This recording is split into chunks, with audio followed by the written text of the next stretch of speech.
All right, everyone. Welcome back to another edition of Cubs on Tap. I'm your host, Cody. Follow me on Twitter at Cody on Tap. I'm joined once again by my good buddy, Juice. Follow him on Twitter at Juice on Tap. We're here. It's early. It's not even 4 p.m. on a Thursday, Juice. Cubs win 5-3 in an interesting, wild kind of game today, but nonetheless, the Cubs sweep the Pirates. Lots of highlights. This is a game. I don't know about the game, but definitely some highlights that we'll probably be talking about. Honestly, might be talking about the rest of our lives and whenever Javy Baez gets brought up. My friend, how you doing? How you feeling? Yeah. Good, man. There's certain plays in baseball where you stop what you're doing, and no matter where you're at, you watch it because somebody jumps in a text thread and was like, oh my God, did you see that? Or you check Twitter real quick. So backstory, had to work today. So was watching the game kind of remotely, listening to Pat and Ron when I could, ducking in and out. I think that my coworkers think that I have some type of bowel problem today. I took a lot of trips to the bathroom to check scores, to check what was going on. Yeah. But there's just certain plays in baseball that you just don't see. And I think that's what makes me love it, because no matter what, you turn into a night, 8 out of 10 times it's normal, right? 9 out of 10 times it's the same things you've seen, 162. But today we saw a play that I don't think I've ever seen, and I don't think I'll ever see. And it's a level of stupidity on the Pirates' part that I think is just unmatched. And, they won. That's great. But I think this is a type of podcast where we just talk about, Almago just actually being a magician, man. Like, How cool is that? Like, can I just do a full breakdown of the entire play? Please do, because it was impossible for Pat Hughes and Ron Coomer to actually call it, because it was the one time I was actually taking one of my 50 bathroom breaks while I was listening to that at bat. And I'm like, what the hell just happened? Okay. It's when you go to Twitter real quick, but Pat could not describe what happened. And even he, after the play, goes, I hope I described that well enough for you, because I've never seen that. Yeah. Okay, so Javy Baez at the plate. It's 2 outs. We're in the 3rd inning, I believe.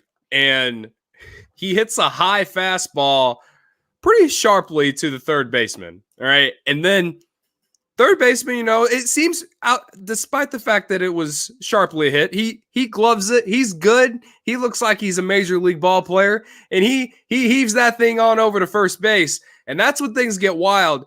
And no one's really talking about this, but his throw is the reason that this entire play happened. Mm-hmm. The throw brings, I forgot his name, but I know his last name is Craig. Will Craig. That brings Will Craig off the base, and it leads him, the ball leads him coming off the base towards Baez, in which when he catches the ball, Baez is a couple feet away, and Baez just stops, doesn't keep running through the baseline, which I'll get back to in a second. But as the play keeps going, Baez decides to just start walking backwards or running backwards, whatever.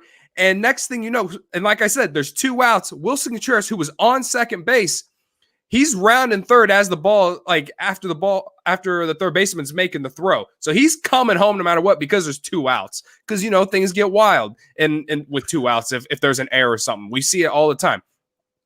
So as Baez is going back and Craig just keeps chasing him, Contreras is coming home, and he ends up sliding home. Craig makes like a 2-foot throw to the catcher that it's like, what are we doing? You should have made that throw earlier if you were going to actually do this. And next thing you know, that Contreras slides home, and Baez at the same time, as he's sliding home, he calls Contreras safe as the umpire calls him safe, then celebrates that the umpire calls him safe, and then realizes, oh shit, I got to run now. There's no one covering first base. I think it's Adam Frazier who's running to first base, and they make a throw to first. Frazier doesn't, or the throw is not a good one to Frazier. The ball ends up going the outfield while Baez is sliding into first base, where he proceeds to then call himself safe as the umpire is doing it. The ball's going in the outfield. Baez gets up, slides into second base, and whoever's at second base can't even make the play. And thankfully, they had someone backing up that play, so Baez ends up at second. That's how the play happened, man. And again, if you understood anything I just said, but if you don't at the same time, I understand, because it was one of the most unique plays you'll ever see. It's a heads-up play for Baez, because we see it all the time. Guys make bad throws, but if the guy running to first, he just keeps running. Not a lot of people just stop. So I think it's a really big heads-up play on Baez there. It shows his intelligence for the game, his feel for it. But you could almost charge each of those guys on the field for the Pirates with a mental error, meaning the throw from third, the stupid play by Will Craig, just go to the bag, man. Right? Like, the minute he starts backing up, all right, I'm going to turn and go to the bag. Like, that's right. And the second baseman for not covering second. The run does not matter if it's out at first with a force play. It wouldn't have counted regardless. I keep putting my hands up like, I know, man. Like, that's just how bad of a mental error that was from the entire Pirates infield defense, man. Like, not only is it on Will Craig for not just stepping on first, but also the entire infield for just telling him to step on the bag. Right. That you have to have that communication, man. I feel like that's something that's not talked about enough, or has not even been talked about enough in this entire, like, on social media today, because this play that we're talking about is spreading the internet because it's so wild. But that's like the biggest thing, is just Will Craig's like mental error, and then also the rest of the Pirates infield for not like doing something or saying something. Just like, as soon as Baez started walking backwards, that's when you just yell at Craig, like, hey, just touch the bag. You know what I mean? Like, that was the thing. I feel like that was the biggest thing. And it's crazy too, because let's say they make that play, it sets up the ball game so much differently. Oh, because yeah. The Pirates were chasing, and if they added an insurance run late, but still, you're using different guys in different situations if the game plays out the same way it did minus having that play. You know, that's what's crazy about, you maybe give the Pirates more hope. You know, right. That play in general, and I think that there's a lot of hate on Twitter for Javy Baez, because he's claimed himself El Mago. He's, a lot of times he talks about himself as the best shortstop, and there's a lot of there's a lot of cockiness that comes out of Javy Baez. Yeah. And there's a lot of things to hate. And then also, national MLB accounts will take every chance they can to highlight this guy because of the swagger, because of the charisma, because it's something that there isn't a lot in baseball, and that's why they do it. Right. I mean, part of it is his own doing, and then the other part of it is because, honestly, baseball needs more guys like Javy Baez. Whether you like or dislike or like the guy or not, baseball really does need more of those guys who have character and stuff, because one of the reasons why the game has become so unpopular through the last decade is because there just isn't a lot of, drama or character from like players and stuff like that, because of the unwritten rules. And I mean, you can go on a whole freaking thing about that, but I'm just saying, like, there just aren't a lot of guys with the personality of Javy Baez, and there's more coming for sure. Fernando Tatis Jr. is one that I can think of off the top of my head, and he's becoming the face of the game for sure. But like, over the last 5-6 years, Javy Baez has been one of those guys that, when you're talking about guys with personality and flair, and, guys who, if he's on your team, you really love. And if they're not on your team, I feel like even if unless they're the rival, like, I understand why White Sox and Cardinal fans and even Milwaukee fans hate Javy Baez. I mean, he's on the rival team, but like, he just has something that a lot of players don't have, and that attracts young fans. Like, that's what the MLB wants. You know what I mean? Yeah. That doesn't even start with just the actual value of the player that he is. And there's a lot of flaws in his game, and that's why a lot of people say he's overrated and stuff. And I've talked about it in depth. You've talked about it in depth. I'm not saying he's a perfect player. I'm definitely not saying that. but he does bring something that not a lot of guys bring in terms of personality and like being an interesting player and stuff like that. It is what it is, man. It just is what it is. And you mentioned that there's a new group of this fun flair coming. But if you want to really go back to the first guys who are really doing it in this new age, it's guys like Francisco Lindor. It's guys like Javy Baez. They made that cool. I think Tim Anderson and, Fernando Tatis are great players. But Javy Baez and Francisco Lindor made that cool to do that before they were even in the league. That was kind of – in Tim Anderson, he was there, but he hadn't been, established yet. He wasn't established yet. Where he could that be flip like, thing hadn't happened yet. Yeah, where he could be like, hey, man, like cool and tough, like change the game. But like Javy Baez, the minute he came up, and Francisco Lindor, that's who they were. You know what I mean? They made that cool. And that's why the MLB has to run with it, because there are very few guys who bring that passion, bring that fire, and bring that funness, that to the game that those guys do. The cool part is that we have a guy like that. And I get like when you're the new school, you're always screaming at the old school. And I think that at the end of it, there's going to be a little gap between like the guys who started doing it and the guys who, are these new school like Tatis and like, as these young kids come in. And I think that it's weird, Javy isn't that old, but guys like Lindor and Javy Baez are like the older group of it, where they can, you're almost yelling at like, you're yelling up, you know what I mean? Like, and I'm not saying that they're better ball players, Javy's I'm saying in terms of like, changing the game, bringing the fun, the flair to it. Like those guys started that, and I think he is a pillar, as we like to say. But I also think, that opens up to like hating him too.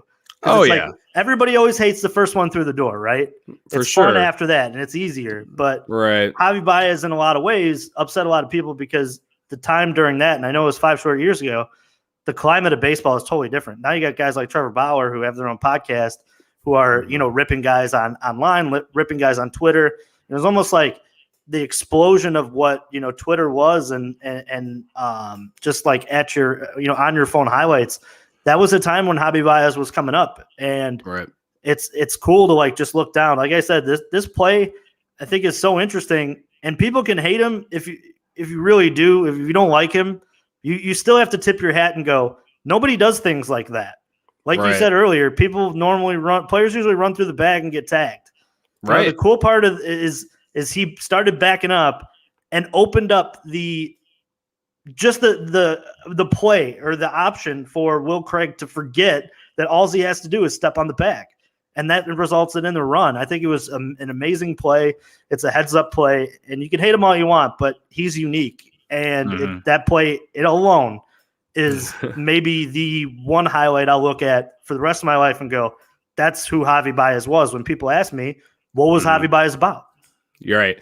Yeah, no, I think I already told someone that this play will be on the Javy Baez like highlight reel. If his Cubs tenure is the end of this season, this highlight will be on it, and it might be the very first one you see when they play it, because it was just like I said, it was just so unique.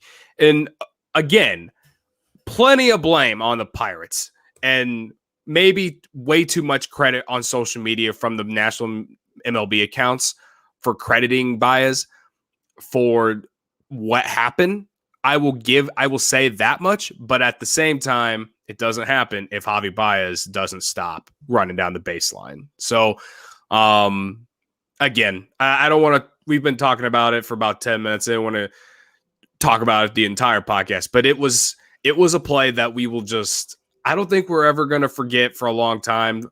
One that whenever, our kids one day, whenever someone brings up Javy Baez, like you said, we'll definitely be talking. That'll probably be a play that we mention or something, because it was just something that, again, we've never seen.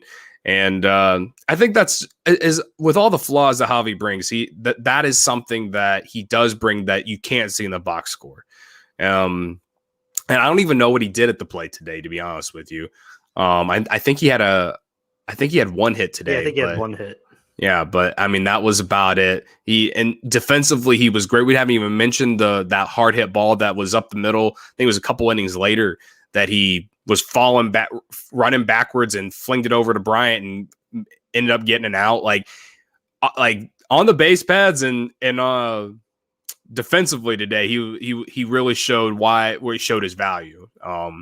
Thankfully for the Cubs office, I mean, you want to talk about the key to winning today. That inning, that play we're talking about, if that play doesn't happen, I don't know if the Cubs even win today. I'm with you on that. They got a home run from Chris Bryant, and then we got our guy Marty in the comments. He's talking about Patty Wisdom or Wisdom, Patrick Wisdom. He hit a home run today. Sorry for the cough there. Marty says, with Patty Wisdom being added to the Cubs lore, please discuss your favorite Cubs legends. I don't know. This guy might be up there after today, man. What'd you think of that homer? It was cool. It's good to see him have some success. The Cubs are going to have this, man. They're going to have people who come up from, AAA and from the 40-man roster and just contribute, because they have a lot of injuries right now. But yeah, no, Patrick Wisdom. I mean, Cubs folklore guys, Jake Fox.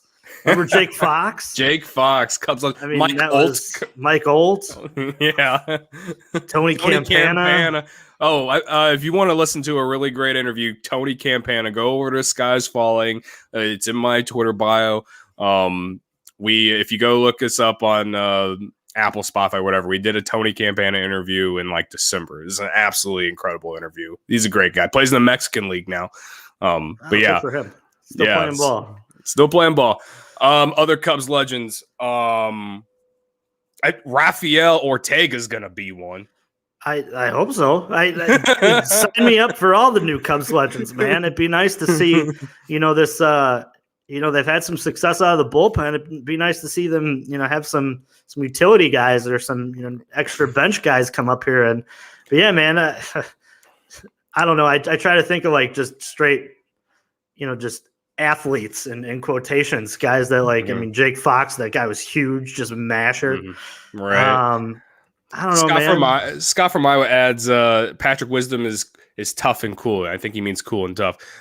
Turning a hit by pitch into a homer. This team is full of tricks. That is true. He originally in that bat, he got. Mm-hmm. We all thought he got hit by a pitch, but apparently the ball hit the nub at the bottom of the bat, and then I think it turned into a 9-pitch at bat, and Wisdom turns it and pulls it into the freaking seats in left field.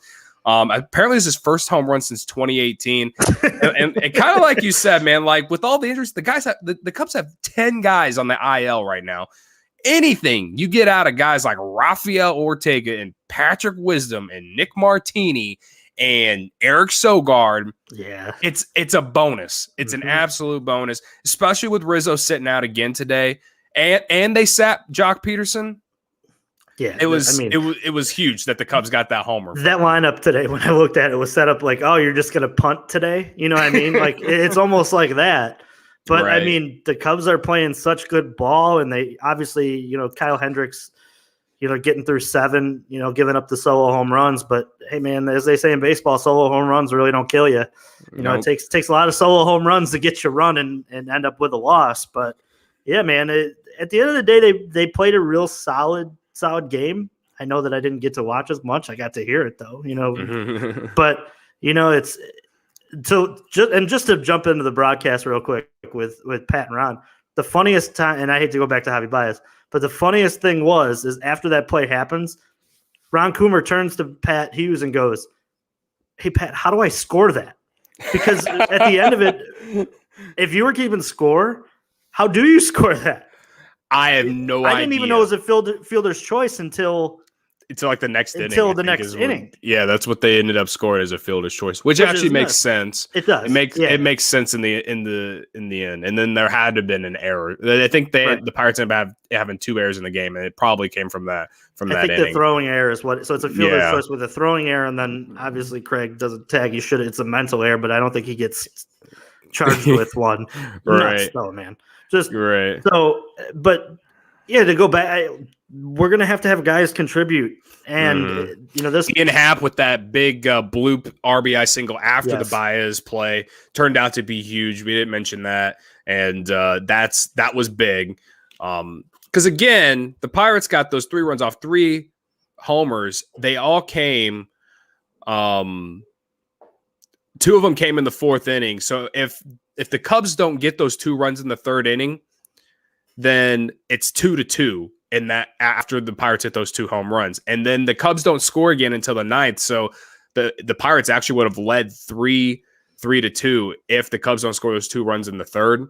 The Cubs would have eventually tied it in the 9th, and they might be playing in extras right now if it goes by the scoring that we saw. But who knows what happens if the entire game could have got out of hand. Cubs could have ended up losing by a handful of runs and just throwing this one away and basically blaming David Ross for putting out pretty much your C lineup today and not trying to go for the sweep. But I think he put a lot of faith in Kyle Hendricks today, which I'm okay with. That's your ace, and he's been good. And he really rode him because I thought he should have came out after the 6th. I feel like I'm kind of right on that because, he gave up another homer in the 7th there. Again, thankfully they're all solo shots. But what's mind blowing is the fact that the Pirates are like dead last in home runs in baseball, and then they hit 3 today. So like it's just weird, but weird baseball game in general. It's just really Hendricks though. I feel like he gives up the most random homers, and I know homers have been kind of his Achilles heel this year. Yeah, we were thinking on the right path there. Juice, nice. So I don't know, but I still think he had a really great start overall. And he ate the innings that you needed because now you can go into Cincinnati with a pretty fresh bullpen overall. I mean, probably not going to use Ryan Tepera. He needs a day off tomorrow. He's probably going to need a day off, but at least you have a fresh Kimbrel going in tomorrow. Got a fresh Chafin, got a fresh Keegan Thompson. And yeah, man, hopefully we get an update on these IL stints. Like Jason Hayward, it's been close to those 10 days. We need to get him back. We got to get Justin Steele back soon. That's a guy they really miss. And Justin Steele makes that bullpen so much more dynamic. I know they've been so good, 34 in the 3rd innings without giving up a earned run. I mean, you can't ask for anything else more than that. But they're piecing it together, man. But it'd be nice to see them, like you said, get some of these arms back because Justin Steele makes that bullpen so much better. He's so good. And he was really hitting his stride before getting injured. Really starting to gain Rossi's trust. That it'd be nice to not have to use Chafin in the 8th always. And it seems like that's where the game is, and they were able to piece things together because Kyle gutted through 7, and then they went to Pero, and I forgot who pitched even before then. Winkler. My mistake. Winkler, yeah. Yeah. But it'd be nice to add another quality arm down there, and like you said, some of these bench guys too are like, how much longer until it starts to show, right? Yeah, I mean, you can't keep going to the well with guys like Nick Martini until it's going to blow up in your face. You're like, all right, man. I mean, yesterday they signed D. Strange Gordon to a minor league deal, and I think the Cubs are probably going to, I guess, maybe let him play down there in Iowa for a week, get him acclimated with the organization, I guess is how they would do it, and then call him up. I don't know. It could be less than a week. D. Gordon's a 10-year veteran. I don't know why they don't just bring him up to the team because, Eric Sogard's, he's nice in his excuse me. He's nice in his role, but he's just not a guy you want to play every single day. Yeah, and I mean, you still got Trace Thompson down there too. That maybe that's another guy that you see. I know that he hit a home run down in AAA a couple nights ago. I mean, they have some decent depth. I wonder if, going back to it pre-Jason Hayward getting hurt and Nico Horner, if they would have kept Cameron Maybin and promoted him to the – I know that, they wanted to give him a chance to, play in the MLB. So they really – I think they got rid of him for, $1? I saw that, and it was – literally $1. I thought that the I don't know, we'll have to look that up. But I wonder if if you can go back, if Jed knew what was going on in the next couple of weeks, if Cameron Maybin would have stayed on the roster a little longer. Yeah, I think the whole Maybin thing came down to just they had to drop someone to make room for someone or something. I don't understand. Well, I know that he got transactions, but he got a offer to play wherever he's at now. He's on the major league roster. So I think the Cubs did him a solid by letting him go. I got you. And that's what happened. Well, yeah, and then of course, like then all the injuries came because I haven't even mentioned Jake Marisnick, was put on the 10-day IL back on May 11th, and here we are, May 27th, and we still haven't really got a thing on him. And of course, I believe I was at the game he got hurt at. That I knew that was going to be longer than 10 days. Why is everyone getting their hamstring hurt, man? He's the same guy. Like, it's him, it's Hayward, I believe it's Justin Steele as well, and then Nico Horner. So like that's tough far as the hamstrings. This is exactly what happens when you play 60 games last year and everybody sits around for COVID. Mm-hmm. You know, that's why like none of this is going to be normal again, baseball wise, due to injuries and due to, and obviously we're slowly opening up parks to 100%. Mm-hmm. None of it's going to be normal again until next year, because you're not only talking about the hamstrings and the injuries, but you're talking about the payrolls, because a lot of these, teams, they hemorrhaged a lot of bucks last year. So this year was more or less, let's just sit at our number.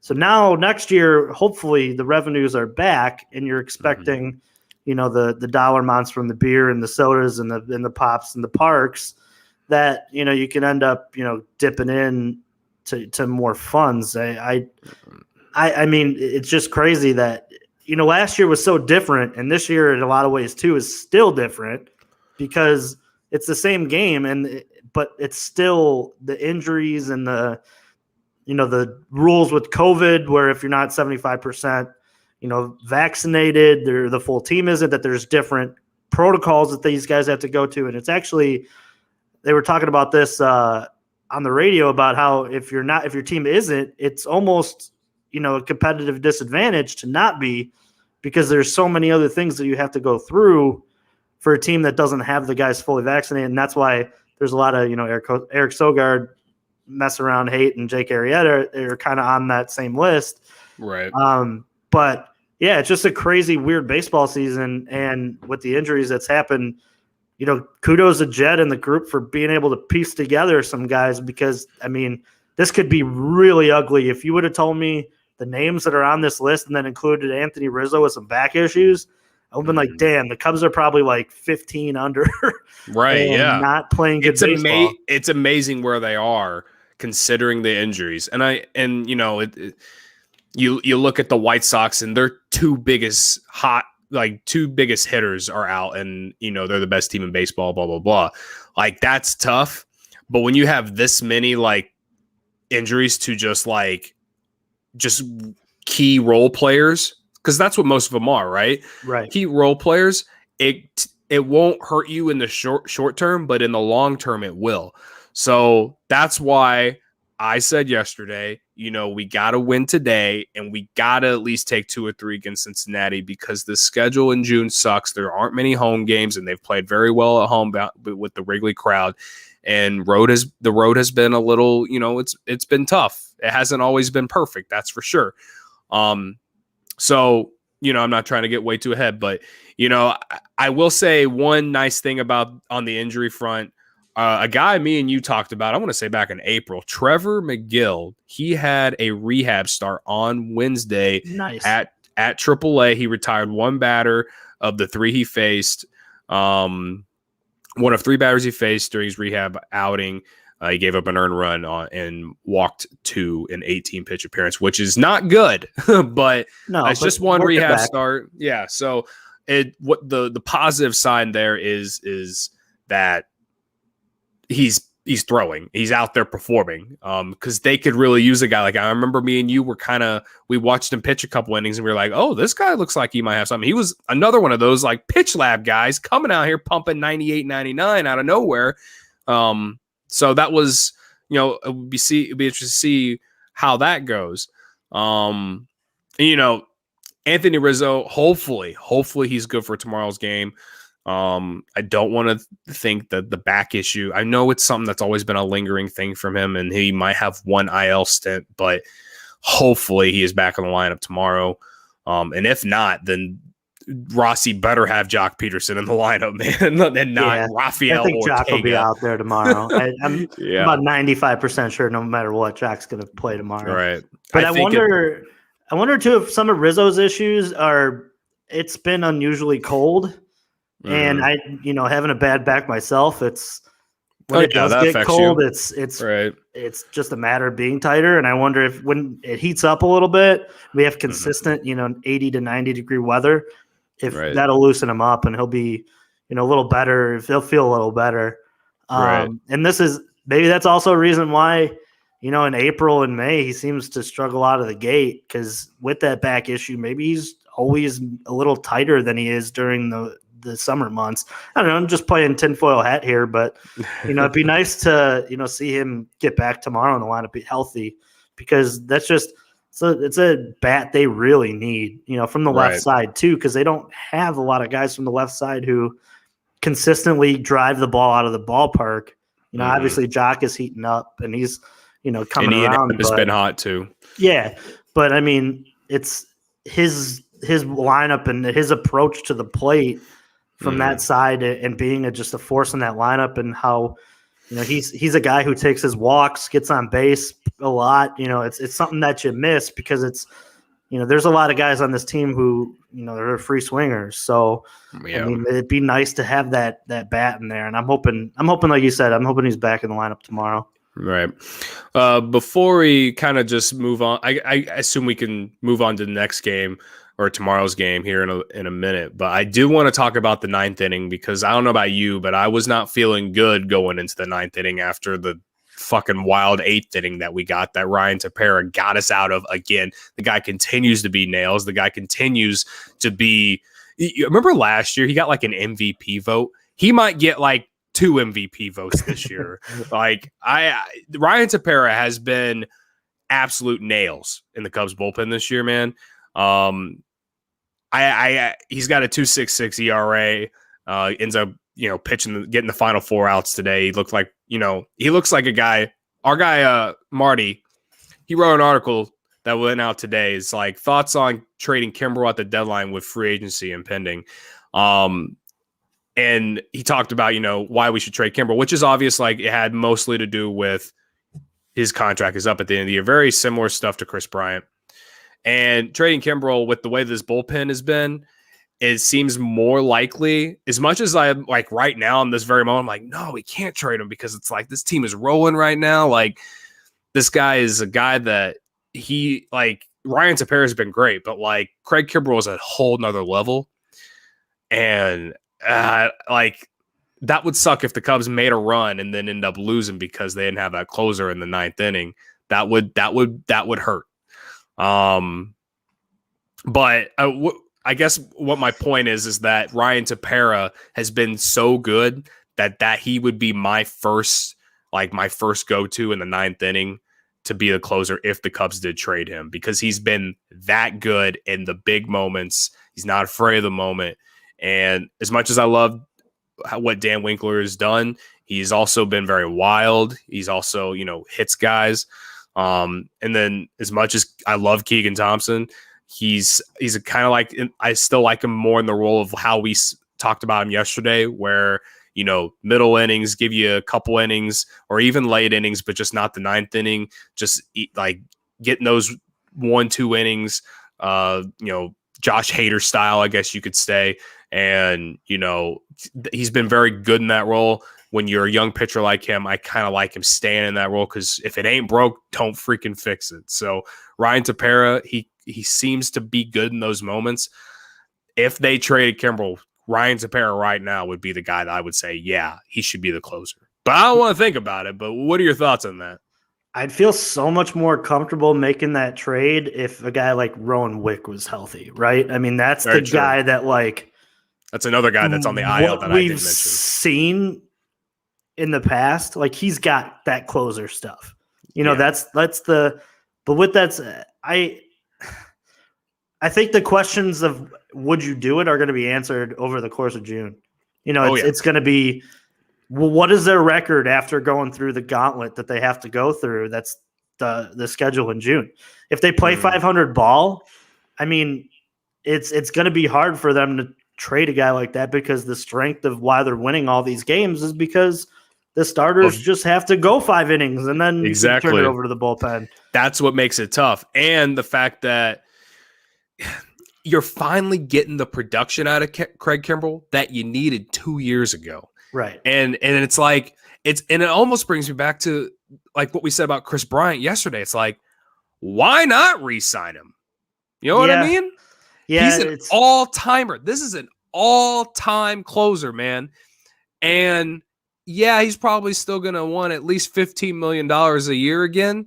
But if depending on, where we're at and how things go, again, if re-signing Craig Kimbrell is something that we can't even really talk about until after the offseason because the Cubs aren't even talking to him about re-signing him right now or his agent. Like that's the last thing they're thinking about. They're definitely more on the side of like, where should we trade this guy for sure right now? Yeah, and what's the package that you're getting back? I think for a guy like him, though, you can get some value. I mean, we've seen it ourselves, man. We trade Gleyber Torres, right? Other guys. Is that the MLB of today? Does a closer like that, with so many arms in the minors and guys who throw 101 now, and I know he's been so damn good, and I understand that there's some value there, but when guys like Snell and Darvish aren't bringing back like top prospects, does a closer bring back that? You know what I'm saying? Like, I think that bullpen arm in today's game especially shows more value than the starter. Yeah, I don't know if you're gonna get the top 10 prospect in baseball from whatever organization or not. I'm saying that wrong. I don't know if you're gonna get an MLB top 10 prospect out of Craig Kimbrell, but I do think you can get a top 50 prospect in MLB for Craig Kimbrell if he's pitching like he's pitching, especially if there's a team that's one piece away. I think you can get a guy like that. If that's the case, I do it. But I just wonder, A, what's the record in June? And B, who else are sellers? You know what I mean? That's the the Pirates are going to be selling, but what do they have to sell? Right. And some of these teams at the bottom of the the divisions, what's the market for Craig Kimbrell come June? And we kind of made Marty's point because you mentioned there's so many arms in the farm system and teams' pens where guys are throwing 98, 100, whatever, have this wicked stuff that no one can explain why it's happening right now. And as we've seen, the Cubs have been able to do that just over the last year because that's what they were doing during the pandemic, was just ramping up the pitch lab, apparently, because I mean, clearly it's came out of nowhere this year. And I think that's what's making Marty's point, is that, the Cubs look like they have their next Craig Kimbrell in line. Maybe that is Keegan Thompson or Justin Steele or someone like that. So, I mean, I think it's a very fair conversation. And I think that trading Craig Kimbrell makes a lot of sense because even over the last month, I've kind of been like, yeah, I mean, I'd still trade him even if the Cubs are playing well, but it would just be very tough to see him go. Even if the Cubs are in the race, it would be very tough. And the Cubs would have to get an absolute haul. That's the only way I see the Cubs doing it, especially if they're in the race, 5-10 games above 500, right there, locked and loaded with the Cardinals and the Brewers. It's the only way I see him doing it. If they, they really fall off in June and like he's still good, like then everything's on the table. You know what I mean? But yeah, I don't know. And that's Marty the team across town needs a righty. They do. The team across town that does have World Series aspirations do. Marty says, and this team isn't winning the World Series this year. Uncle Tom is too cheap to afford him in the offseason. I mean, that I agree, but I also don't at the same time because baseball is so weird. This team could just get super hot like we saw in 15. I get 2015 vibes from this team, man. No one thought the team in 15 was going to be competitive. They just thought they're going to have, fun talent that was going to get fans excited. And that team fucked around and went to the NLCS, man. And if it weren't for Daniel fucking Murphy, that team might have gone to the World Series that year. You know what I mean? And if they weren't in the NL Central, they might have gone to the World Series just based off the path because they had to play a very hard wild card game against Pittsburgh, who won 98 games that year, and then had to play the best team in baseball that year, at least record-wise, and the Cardinals with 101 wins. Somehow got past both those teams, and then had to go up against Jacob deGrom and freaking Noah Syndergaard, and I think Matt Harvey was still good at the time. Yeah. Like that path was not easy. The fact that they got to the NLCS that year was insane, in my opinion. But I understand exactly what you're saying. Marty says, for sure, my biggest concern is this offense against premier staff in the postseason. Yeah, for sure, no doubt. And that's what we're going to see. That's what we're going to see in June. Yeah, that's why I'm. And looking at, I didn't know that Craig Kimbrell's 32. I mean, that's another thing too. Who's to say that in the next couple of years he's not? This is maybe the height of what you're going to be able to get for the next, 4 years out of Craig Kimbrell. Because we've seen him. He used to throw 101. Now he throws 97. So I mean, it's. But he's still, no, he's so damn good because it's sliders. He intentionally balked someone yesterday, man. Yeah. He intentionally balked someone. Yeah, it's hard to say, like, no, I don't want Craig Kimbrell because I'd rather have prospects to, to replenish our farm system. I wish I was flying the wall. I wish I was flying the wall in the Cubs front office and hearing what was coming back. Right. From trade rumors for that or what you could get, because I'll tell you what, man, like we've said it over and over again. Jed Hoyer has maybe the hardest job in baseball this year as a GM. For sure. And with that said, our guy, Baseball Booge, he says Bryant had the comment basically saying the team wants to compete and force Jed to keep them together. I mean, it's kind of like I think I keep saying it. I think multiple people on this podcast have said it, the Cubs are kind of like playing that major league role where they're just telling everyone in the front office and ownership to just go jump in Lake Michigan, tie some bricks on your feet and go jump in Lake Michigan, man. Like, because this team just like has that never die attitude, is planning to go, like they already have their tickets signed up to go to the postseason and let's see what happens. And that's why I kind of say, this team, it's just a little bit different. I know the schedule has been pretty easy overall, and we're gonna see it's gonna be a big test in June. And if this team gets through it in June, then I'm thinking completely different in July, and I'm like saying, fuck it, let's go for it. I'm all in, especially if they go through July and finish with a winning record. I'm not even asking for 17-10. I'm asking for just a winning record in June, because how they're gonna end May. Just finishing with a winning record in June means they're going to be right there unless the Cardinals really take off. And I just don't see that happening, man, with the way that they're playing.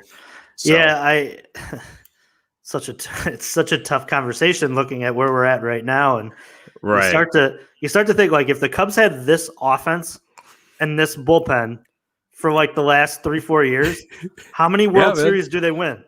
I know. It freaking pisses me off. I couldn't sleep last night because I was thinking about the 2018 Cubs with this year's bullpen and a healthy Darvish. That's all I could think about when I was laying in bed last night. I'll also go to my grave saying that I think the Cubs win 2017 if it doesn't rain the day before they had to pitch against Max Scherzer. Max Scherzer, yep. Yeah. Because that's something that's not talked about a lot. Screwed it over for the Cubs, and then they had to go in and play the Dodgers like the next night. Like the next night, and they had to fly to LA from DC, and they had to use like 15 guys in that game. So I think John Lackey pitched or something, like John Lackey. Is either John Lackey started game 1 or he started game 2. That was a long time ago. But I will go to my grave saying they would have won back-to-back World Series if it wasn't for Mother Nature. But they also won 2016 because of Mother Nature. So I can't be bitching. Mother Nature came back to bite us in 17. But that's so fine. We still got the ring, man. That we can always say we got that. And if I'm not mistaken, it rained like early on in the day, and the Cubs had an opportunity to push the game back, but the MLB would not due to TV. Which I think is absolutely ridiculous. If you can get the game in, you should frickin' play. Right. So exactly, because that's stupid divisional where one team plays at like 3 p.m. Right. Yeah. Stupidity. Yeah. We could go on a rant about that for the next hour if you really wanted to, man. But final thing on today's game, I want to mention, we talked about Ryan Tepera. The next thing I want to talk about was just the top of the ninth inning. Getting that insurance run was huge. Eric Sogard with the leadoff hit, and then Wilson Contreras, who again playing with that fucking injured wrist, which basically isn't injured because that guy's up there hacking, swinging hard. looking like everything's fine. I will freaking scream it the rest of the season that guy, Wilson Contreras, is not soft. Gets the double. You got second and third. Chris Bryant comes up. They had the infield in. He hits a hard one right to whoever's playing short, and he kind of bobbled it a little bit and allowed Sogard to just basically score on contact from third base. So the Cubs get the insurance run. Contreras ended up being out after they got Bryant out at first. He tried to take third after they made the throw to get Bryant out. That did not work out. Didn't hurt the Cubs in the end, but it was one of those Wilson Contreras base running blunders that we've seen time and time again. Don't want to get into it too much, but it is something that I'm like, all right, Willie, I love your aggressiveness, but know the moment. Like, you're in scoring position. What's it going to be any different at second compared to third, with one or two outs in that situation? Is what it is. But I think the big point here is that, they got the big insurance run, and I think that's what really helped Ryan Tepera in the bottom of the ninth inning. And, he allowed that. I don't know if they called it an error or a hit for Craig whenever it was the first batter of the inning, but after Craig ended up being safe, Ryan Tepera struck out the next two, and then they got a ground out to end the game. So overall, man, any more thoughts on this game? We've kind of rambled off a little bit, and I've been okay with that because we're not going to have a show tomorrow or over the weekend for Memorial Day. It was just, I think that obviously there were a lot of good moments. There were a lot of moments where it's like, fuck, like we need to get healthy. And then there were a lot of like, goddamn, thank God we're playing the Pirates. But overall, good vibes, great vibes going into Memorial Day weekend. This team, it just continues to just find a way. And that's all you can ask for, especially from this team that didn't have any expectations coming into this season. And it's been really fun to fucking watch. Yeah, man. Final thoughts on this one. Just keep winning, man. Keep stacking up wins. I don't care how they do it. It's been really interesting. And, I don't think David Ross is getting enough credit either. He's been really damn good with what he's got to work with. It's tough. We talked about all the injuries. It's tough to win when you don't have, the guys at the front office pretty much penciled in for a good chunk of the season. And, he's doing a damn good job. I think that it's really understated how good he's been and, making the right moves. And I think he seems to be, the perfect manager for this group. Oh, yeah. I completely agree. And I think the biggest thing has been the management of the bullpen and starting rotation. I think that's been the biggest thing. And I know our friend that we've had on the show recently, Joe Maris, has been yelling at David Ross to leave the starters in longer. But I'm actually glad that he's taken them out when they have, because you can just tell that when he takes them out, it is time for them to come out. So while you need more length out of your starters, sometimes when you want to win that game that day, you got to do what you got to do. What happens long term in season, we'll see, and hopefully the Cubs can figure that out. Maybe we spin zone it. Maybe the Cubs trade for Max Scherzer at the deadline and say, fuck it. You know what I mean? His contract's up at the end of the year. You know what I mean? Like that's what I'm just like. I'm all for changing the narrative for the Cubs, man. As much as, I would love to replenish the farm system a little bit. Who knows what's going to fucking happen? The Nationals are in last right now. Why not? Fucking, you're not going to have to trade a shit ton for Max Scherzer. I know he's still great, but like, he is older. You're not going to have to give up a ton for him. For one last fucking run with this group. Why not? The last dance has to be better than trading everyone off. The Cubs' last dance has to be better than trading everyone off in fucking July, man. I'm all for getting Max Scherzer coming over to the north side. Pair him with Alzolay and Hendricks, and let's go fucking win another World Series and say fuck you to everyone that said this team fucking is done selling off. Oh, inject that into my veins, bro. Inject it into my veins. If the Cubs are the Bulls in the last dance, which player is asking to go to Vegas during the season? Javi. Who's Dennis Rodman? Probably not Javi. He's married. I just said Javi because they both have like the same type of swagger and vibe, I guess. Is it Chafin? Because he's just such a beaut. But he doesn't seem, he seems more like he'd take a trip to like Dubuque. Yeah, he would take a trip to like Dubuque, Iowa, or like Des Moines, go hang out and watch the Iowa Cubs play. Yeah, I don't know. That's a good question. Someone let us know. Baseball Boosh says it's Tapera, which I don't know a lot about Tapera, but I don't really either. But maybe is it Crazy Eye Winkler just because he looks like? Well, you know who it's not. It's not. It's not Kyle Hendricks. I mean, it's definitely not Kyle Hendricks, bro. I mean, oh, maybe Adbert. No, but even Adbert's like, I'm not getting that vibe. Maybe Last Dance, Dennis Rodman on the Cubs roster. Maybe Jock, just because he's from LA, so he's like got the Vegas vibes. Anyway. I could see that, like Big Chain Jock going, like yeah. I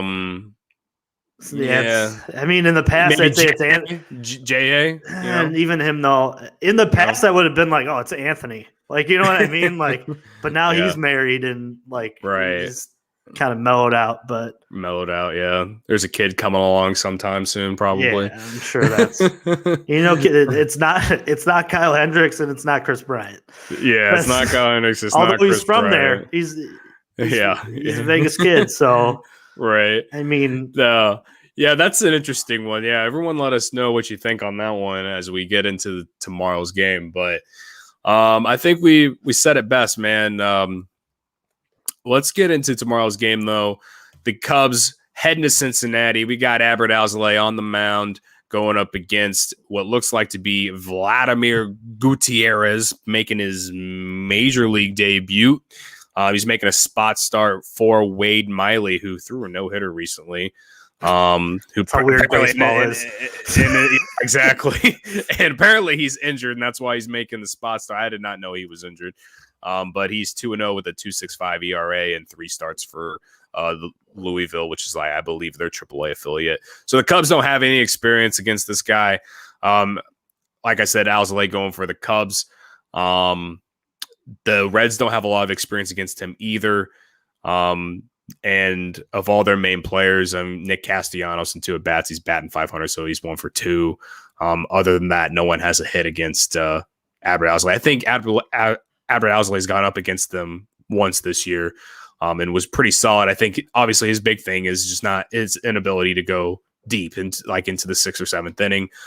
So we got that in the last start in St. Louis. So this is another build me up start for him. I think his last 2 starts have been really solid. So this is just another one to keep that mojo, keep the momentum going for him, man. And I think this is a good lineup to do that against, considering he's already seen them before. And, I think he's learning on the fly. I think Jake Arrieta has been a big part of his development and learning.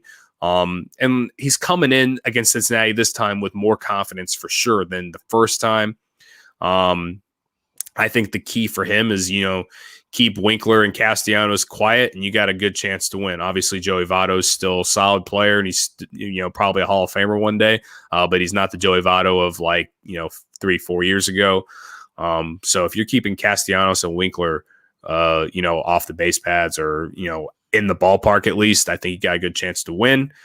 What are your thoughts on this one, man? Yeah, I think Adbert just builds on his last start. That's what I'm hoping to see. I'm hoping to see him go deep into the game. I think that was maybe step one for David Ross, giving him a little bit more leash, per se.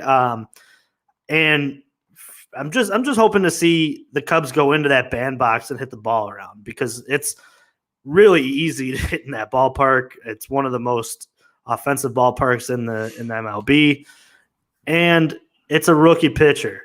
So go in there. He don't know you. You don't know him. Find a fastball you like and deposit it into the seats. So I'm feeling good for this series, which probably means the Cubs will lose 2 out of 3. But with that said, I hope that that's not the case. And hey, let's get 2 out of 3 and let's roll the dice in June. Let's see what happens from there, because it's like we said countless times in the last week how brutal the schedule is. Take 2 out of 3. This is a good step into taking the series. You take this first one, then you can start to, looking at taking 2 out of 3 or maybe sweeping. Again, be nice to stack 2 sweeps in a row because, like we said, man, it's going to be tough soon here. And hopefully some guys can get healthy too. Tomorrow for Fly the W player of the game, I'm going to take Riz. I think he's back in the lineup, and I think that he has a nice game. Also, wouldn't surprise me if One Hand Willie has a nice game himself. So just keep stacking wins, and hopefully Adbert has his good stuff and can go deep into tomorrow's game. Right. I will say this much. Tomorrow's game, if in terms of winning this series, tomorrow's game is very important because, again, like you mentioned, and like I guess I already mentioned it too, this guy's making his major league debut. So the Reds don't exactly know what they're going to get. They might have to do a bullpen day. They might, let the guy go 5-6 innings if he's holding the Cubs down. They don't know. So with that said, this game's kind of a toss-up. So this is like your rubber match, but game 1 of the series. So, and like I've said before, winning the first game of the series is always like I think it really sets the tone. It really, because then you don't have pressure to come out and win the next 2 as much as the other team does. So,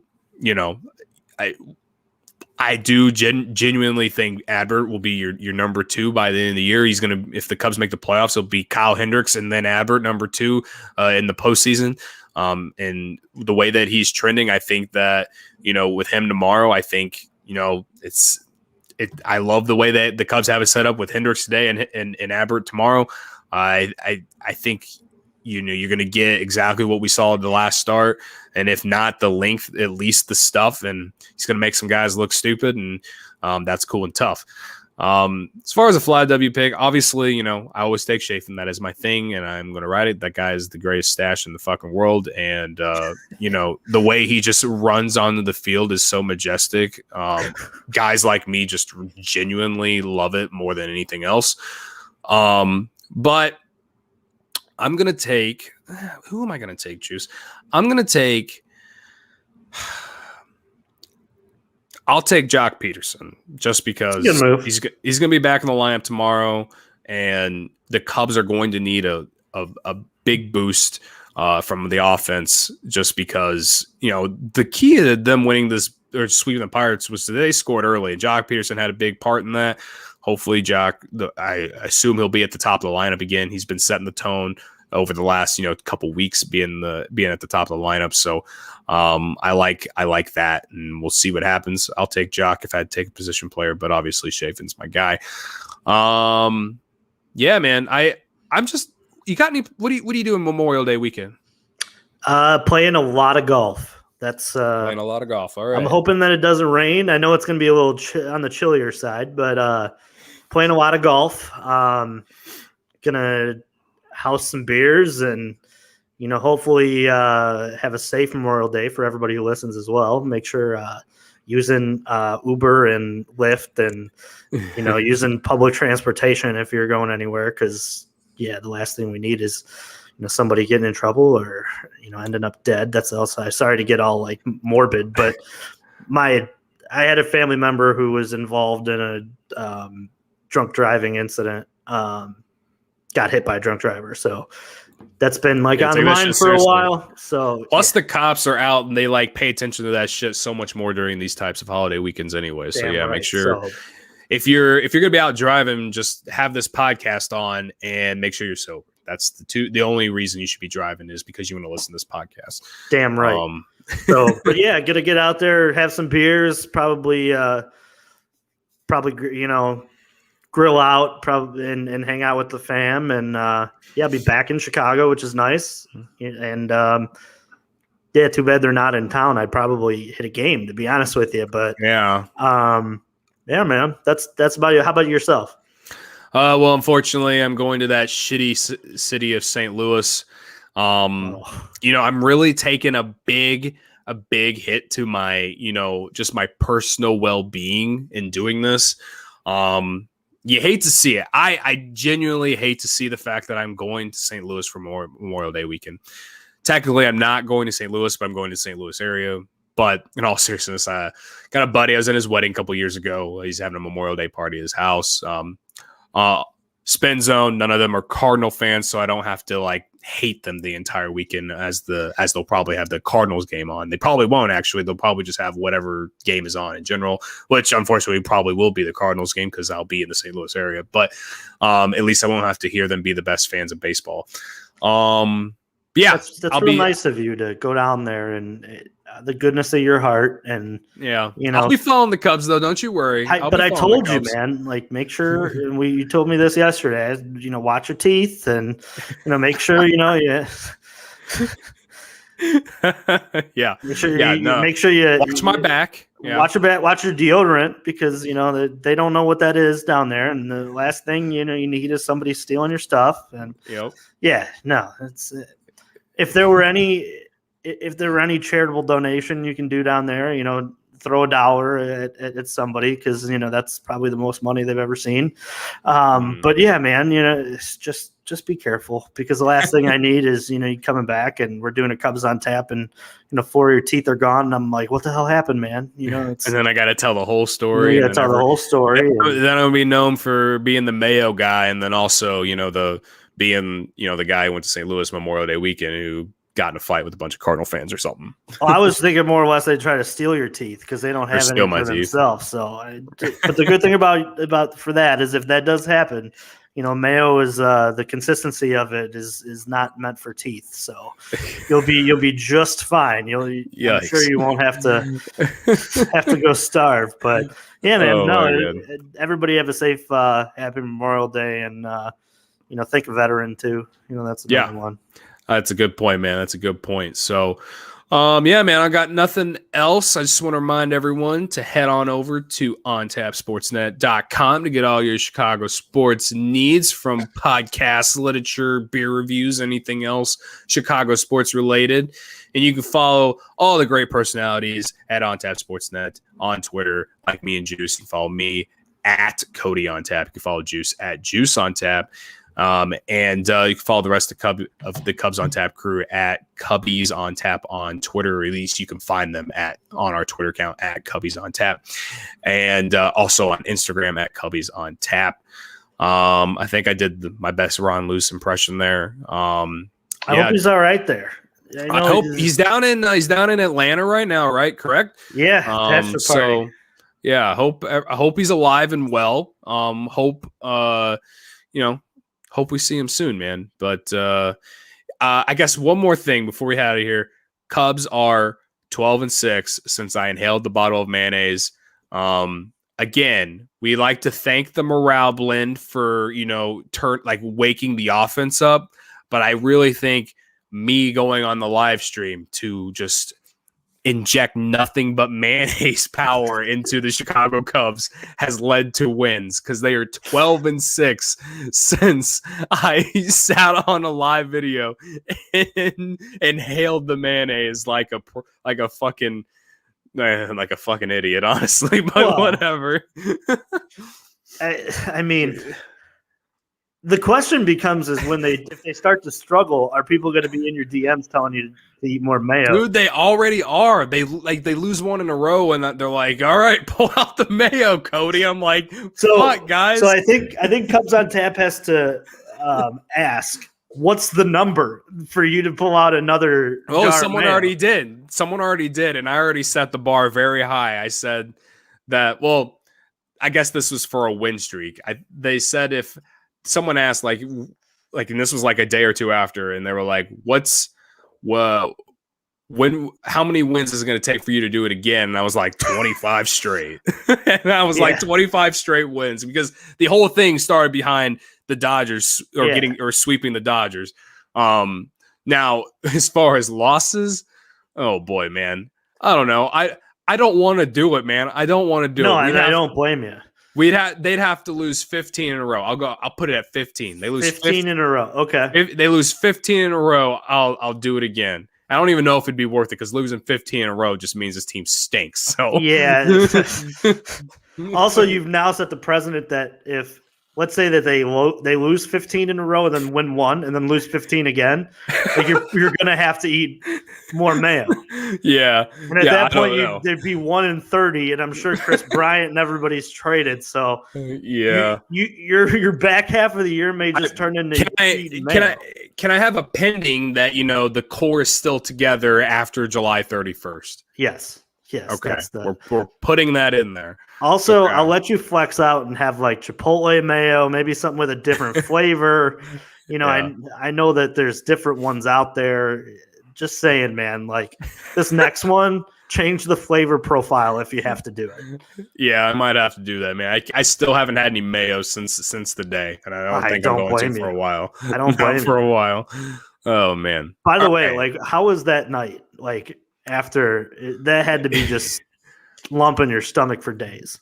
Dude, I remember I I laid on the couch for a little bit and was like, I don't want to say I was in pain. I was just like, I guess I was in pain, but like, I was just like, I can't eat anything. I couldn't move. I was literally just like dead basically. And it was the next day in the afternoon where I was finally like better. Cause I went to the bathroom like 6 or 7 times and it finally got out of my system. And yeah, so that's good.